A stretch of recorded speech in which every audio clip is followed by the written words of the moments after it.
Okay, so in the last chapter, we talked about fluids that were basically at rest, and we discussed how if there were gradients in pressure, that could lead to flow of fluids, both liquids and gases, towards regions of lower pressure, right? Or it could lead to buoyant forces acting on an object that was immersed in that fluid. But we avoided talking about what was actually going on when fluids are in motion. And in part, that's because moving fluids can start to get really quite complicated. Actually, the flow of a fluid itself, that motion can itself generate dynamical variations in the pressure within the fluid. And so we'll start to see some of these ideas as we go through this chapter. And we're going to start out with section 7.1, talking about viscosity, right? So when we watch water flow, whether that's flowing down a river or flowing out of a faucet, or when we pour ourselves a glass of orange juice or something, the first thing that we probably notice is the way that the water flows, right? It flows very easily, smoothly. It's nice and easy to pour from one container into another, right?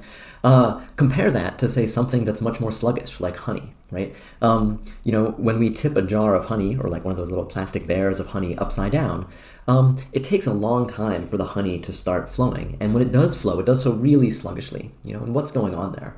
Because, of course, the Earth's gravitational field is pulling down on the molecules making up the honey, just like it's pulling down on molecules in a glass of water if you were to tip the water upside down.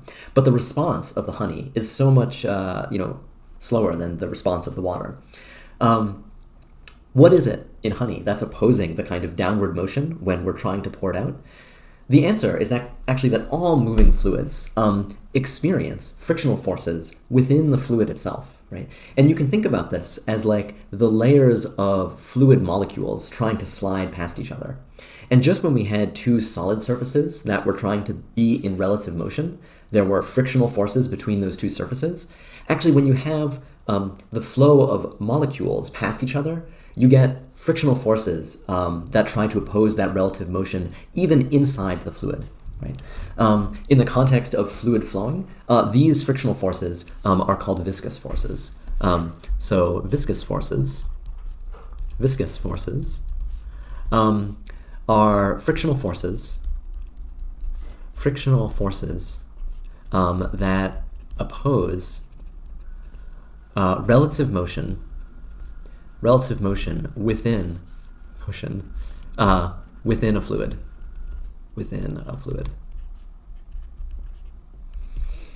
Okay, so just like other frictional forces, they oppose relative motion, and the measure of how much a fluid opposes has this kind of resistance to relative motion is called viscosity.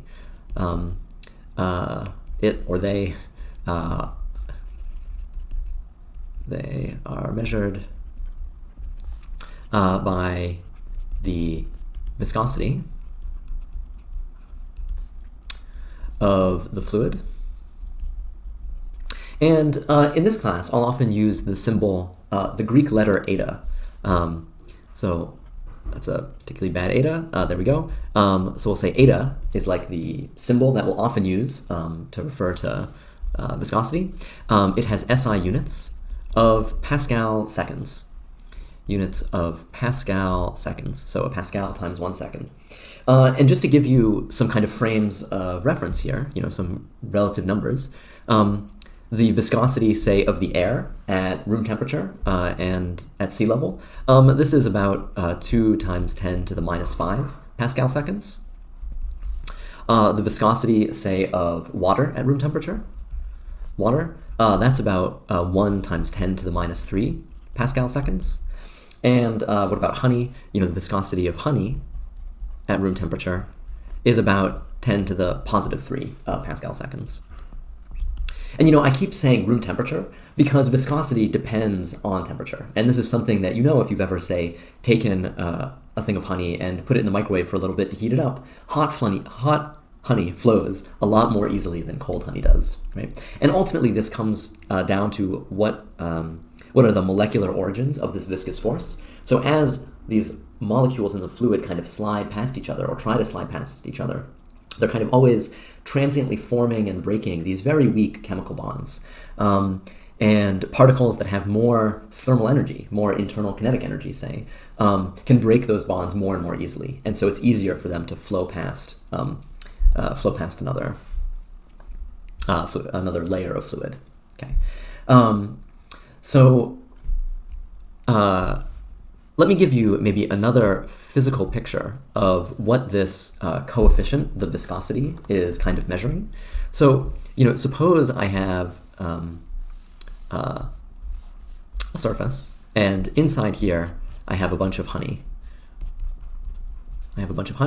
And I have another flat surface. So I'm imagining like sandwiching a blob of honey in between two flat plates.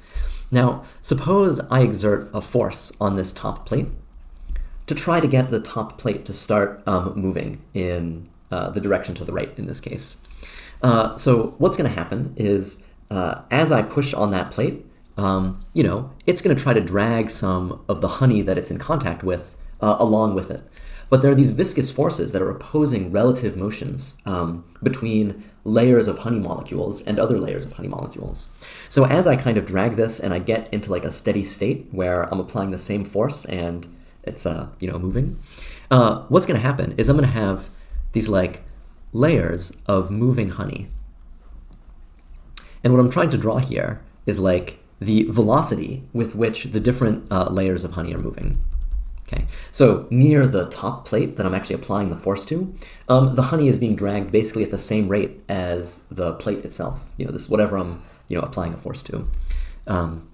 If you like, you can imagine this is like I've put a blob of honey on a sandwich and I've taken a knife and I'm applying a force to the knife to try to move it across the honey.